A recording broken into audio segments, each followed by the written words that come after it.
Ever wondered what would happen if grown adults got hooked on a video game meant for children? Well, strap in, because you're about to find out. In the bizarre world of Full House, our beloved cast of adults, Jesse, Joey, Becky, and Danny, begin an obsession with a video game that was originally meant to entertain little Michelle. It's one thing for an adult to enjoy a video game, but it's an entirely different story when they start fighting over the controller like kids in a sandbox. The lack of maturity is astounding, with Jesse, Danny, and Joey squabbling over the game as if their lives depended on it. You'd think they'd be more interested in their responsibilities, but no. They're too engrossed in reaching the pond of peace in a pixelated world. Meanwhile, Michelle is trying to get a turn, but the adults are too engrossed in their digital quest to notice. When she finally manages to pull the game out, effectively ending their progress, the adults react as if she's just committed the greatest atrocity known to man. The outrage, the shock, the disbelief. It's as if they've forgotten who the game was initially meant for. Here's the kicker. Michelle, the child in this scenario, is the one who has to remind the adults to stop the madness. She's the voice of reason in this chaotic mess, and it's both hilarious and slightly disturbing. Even Nikki and Alex, the youngest of the bunch, agree with her. It takes a child's intervention for the adults to finally snap out of their obsession and return to their regular lives. And just when you think things couldn't get any more absurd, Michelle starts playing the game again. Yes, the very game that had the adults acting like children. But she plays it with the innocence and joy of a child, reminding us all of who the game was really meant for. Yes, folks, apparently the adults in this episode have less self-control than the children. And that, ladies and gentlemen, is the bizarre game obsession of Full House. And as for and Barry, you may wonder, sadly, we never see these two again. There's a dark, unspoken assumption that they might have taken drastic measures due to their unchecked gaming obsession. What if a simple lie snowballs into a dangerous situation?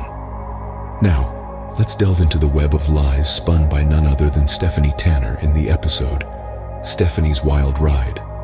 Stephanie, typically the voice of reason in the Tanner household, decides to take a detour from her usual path of responsibility. She finds herself at the mall, indulging in ice cream with her friend Gia.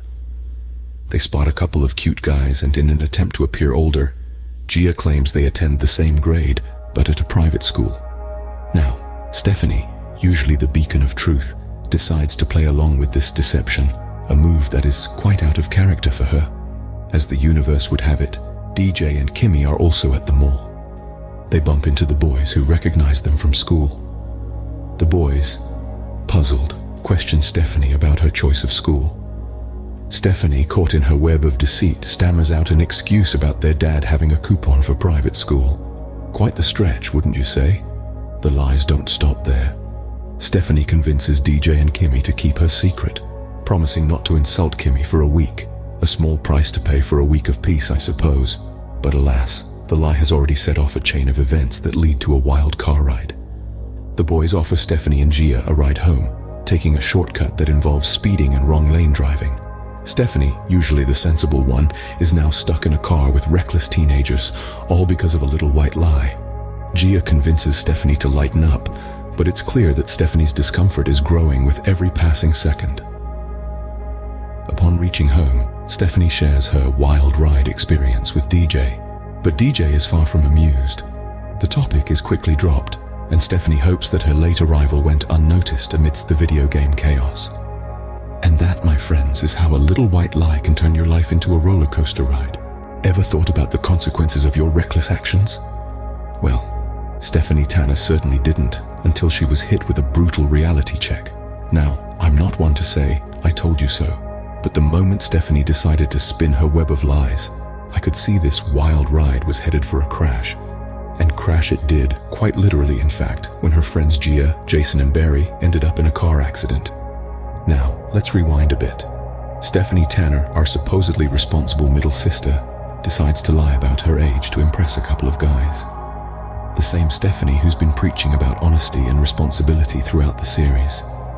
Suddenly, she's throwing caution to the wind and hopping into cars with strangers. The inconsistency in her character is jarring, to say the least. But wait, it gets better. After Gia, Jason, and Barry's accident, Stephanie is suddenly enlightened. She realizes the error of her ways and becomes a beacon of responsibility and maturity. Talk about a 180. This sudden shift in her behavior is as realistic as finding a unicorn in your backyard. I mean, come on, we are supposed to believe that Stephanie, who was ready to jump into a car with those guys just moments ago, has suddenly turned a new leaf because of one incident. It's a bit hard to swallow. And let's not forget the resolution of the conflict. Stephanie apologizes, and all is forgiven. No real consequences, no lasting impact. It's as if the writers hit the reset button on the episode, returning everything back to normal. It's a classic Full House move, resolving major conflicts with a simple apology, but it's unrealistic and frankly, a bit lazy. So, remember kids, cars aren't toys. Who knew? Well, everyone, Stephanie. Everyone knew. But hey, at least you finally got the memo. It's just a shame it took a car accident for you to figure it out. So, what can we take away from this roller coaster of an episode?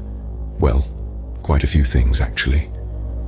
First off, the adult fascination with a kid's video game takes the cake for sheer absurdity.